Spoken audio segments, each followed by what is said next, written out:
welsa. Another singing she had was something going on in this world. I never knew what that meant, but she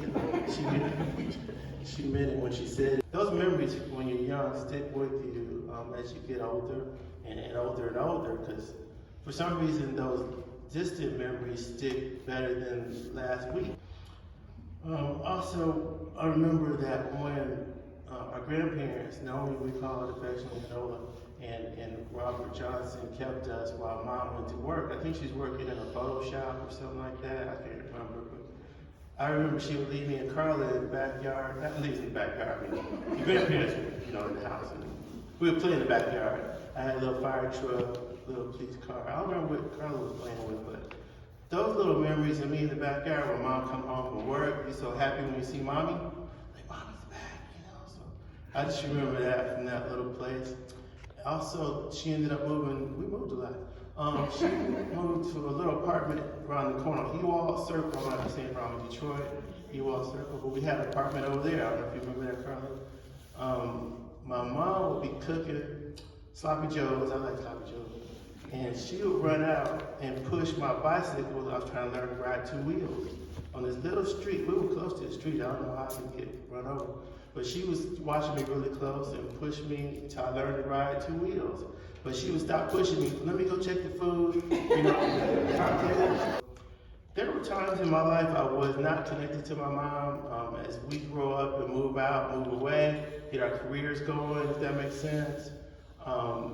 You lose touch sometimes. Families today live probably more apart than they did before. I always thought when we grew up in Detroit, we would all grow up together. Uncle Bob, Mom's brother, was there. Uncle Ken had passed earlier than we anticipated with cancer. But we grew up in Detroit. We're all gonna be together when we grow up, right? Not so much. Nobody's in Detroit pretty much now. Aunt Ruth, Uncle Bob's wife's there. I'm in Portland. Most of you folks here now migrated to Atlanta, which is not what I expected. So there are times, for example, when I was a police officer in Montgomery, Alabama, I was a homicide detective. I saw a lot of bad stuff. I had six buddies killed on the force, motorcycle wreck, shot, car wrecks, all kinds of things. I saw robberies, stabbings, shootings, not to bring y'all down. It's helped me a lot the last few years, having a therapist to talk to. I have an appointment in 2 days to help you work through things in your brain and work through things that you can't manage yourself. That does help. But during that time, Mom lived in Washington. Same thing. I did not ever see her house in Virginia for those years. How long she lived there? 5 years. Whoa. 5 years. I met Mona, we were dating, and she goes, when the last time you talked to your mama? Because she's from Cleveland, and she's like, I'm like, oh no. So, you know how women raise their eyebrow, like you don't know when you talk to your mama? So, I was broken in some ways and had to address some of that before she even married me. I was, dealing with the police thing. Didn't want Mom to be directly impacted too quickly if I were killed, pulling over a car at night, or dealing with the suspects I dealt with and so forth. And I wasn't a nice fellow dealing with all those different things that you hire police officers to protect society from. So it is what it is, and we did reconnect, because once you hear your parents' voice and you start calling them, again, your mother's voice forever, Your mother's saying with the children, except when they leave a message and they go, this is your mama, you're like, I know it's you, I know it's you. Why you say this is your mama? But they do that, but that's cool. We did reconnect, and Mom's personality, she's real laid back and easy to deal with on whatever challenges you may be facing. And one of the things she always said to me was things work out for the best, and they always did for me. I was able to do things I wanted to do, for the most part, achieve the things I wanted to achieve. Sometimes you have to take some twists and turns. I didn't finish my engineering degree at Tuskegee, but some other opportunities came up and I was able to get into medical, electronic medical records rather, now in Portland, and been doing that for a few years. Mom used to make Johnny a sandwich, which is not a big deal, but I remember this. Johnny was working from home in the basement selling software, and here in Atlanta, Marietta, somewhere there. And he really depended on that sandwich. I don't think he could cook, maybe, I don't know. But mom would put a lot of care and love into his sandwich for lunch. So I think when mom transitioned now, I feel like she's gone to be with Johnny to make him a sandwich. That's what I like to think about it. And she enjoyed doing that. That was one of her love language, I would say, that she would fix him, lunch while he's working and so forth. Not to be misogynistic, because I do all the cooking in Portland. So I'm gonna fix that for y'all. Throw stuff at me. On the way here from Portland,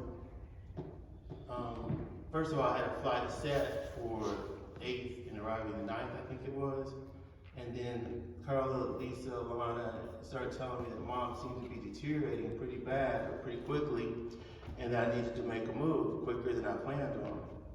So I contacted Delta, and they did have a bereavement option where you could come early. So I booked the flight. I contacted Lisa. Should I come tonight or in the morning? So I booked it for that night, red-eye flight. And I ended up sitting in the airport waiting on the plane and so forth to board. And they said, hey, we are oversold. I'm like, oh, I really got to get there, And we were offered $800. I was like, hold up. If you could just take the flight in the morning. I was like, what? So I contact Shayna, my wife there, and she was like, well, I think you better contact Lisa. So I called Lisa. Lisa, they got 2 options. I can come tonight or in the morning. So I think you better get here now. So I'm texting actually Delta at the time, the bereavement options. I actually said, I'm going tonight. But before that plane left and so forth from that flight, they said $1,000. That's more than 800.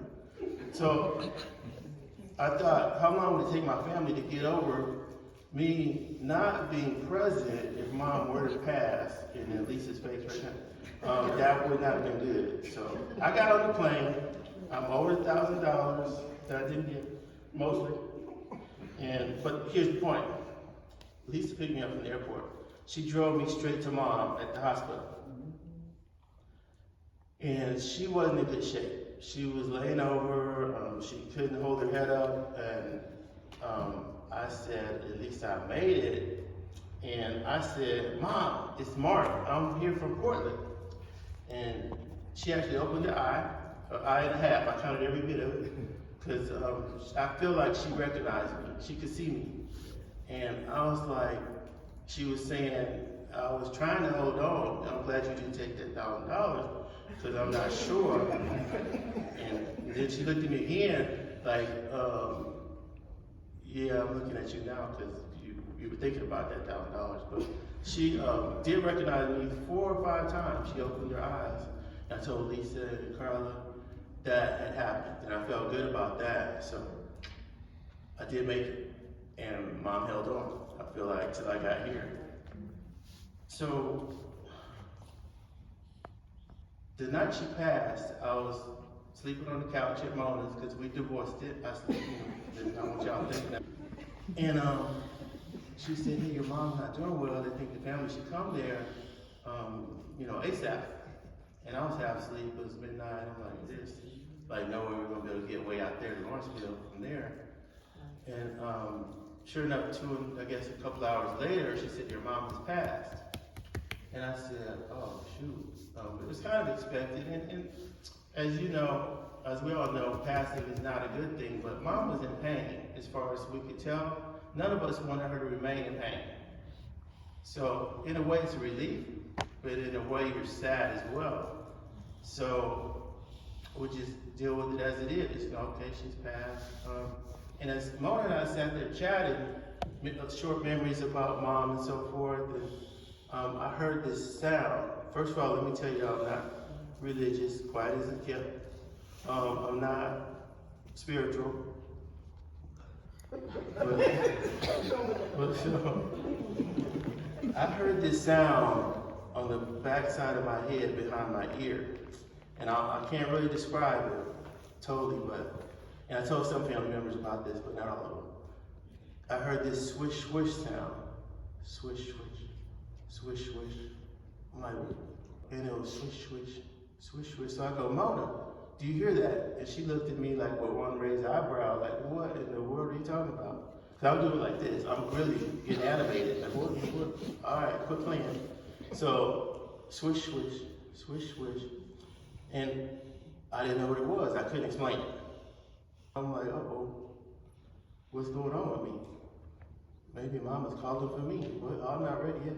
So first, you're figuring out what's going on. But check this out. When I was checking my heart rate with the Samsung watch, the swishing stopped. And so I thought mom was like, boy, you and your gadgets.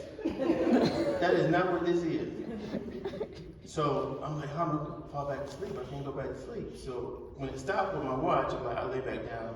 So I think Mona gave up and went back to her room because something wasn't right. And then I heard the swishing again. It was too loud. I'm like, I can't go back to sleep. What is it? What is going on? I got up, sat up, turned around, tried some push-ups. It didn't go away for about an hour. And let me tell you, it sounded like an ultrasound.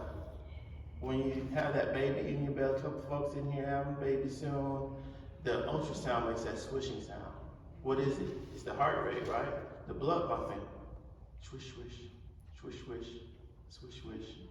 And I was like, this is crazy. I think it's mama connecting to us. Now, mom could do email and stuff, she wasn't real technical. I'm like, wherever she is in transition, she found a way to push some buttons and stuff, or whatever they do, to reach me. I'm like, why is she? Oh, she's talking to me. So it slowed down and it kind of faded out in about an hour. So that was crazy. Y'all tell me something? Oh, that's why I always will believe now.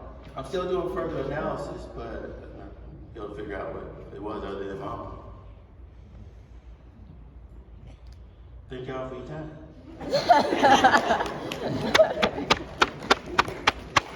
Let's give Mark a hand.